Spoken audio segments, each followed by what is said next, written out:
Hi, this is Koshal with SecureGuard Consulting, and before we talk about ways to protect against hackers, let's define what hackers are after.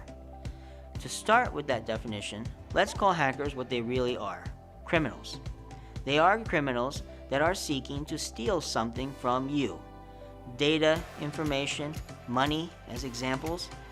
The types of information that these criminals are seeking can vary, but when these individuals are targeting, the criminals are usually trying to trick you into giving them your passwords or bank information, or even direct access to your computer to secretly install malicious software that will then give them access to your passwords and other information, as well as potentially giving them access and control over other systems on your network.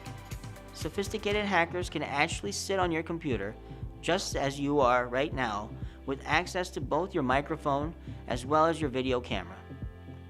They're also after your personal files, really anything that is important to you or your organization.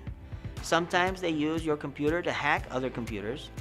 In the case of businesses, businesses have added risk where hackers are trying to obtain control of the entire network or attempting to trick businesses and banks or other organizations into making fraudulent wire transfers, manipulating ACH, routing numbers, and account numbers in payroll files, compromising personally identifiable information, legal files, intellectual property, trade secrets.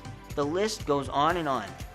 In 2013, Yahoo announced a breach of 500 million user accounts.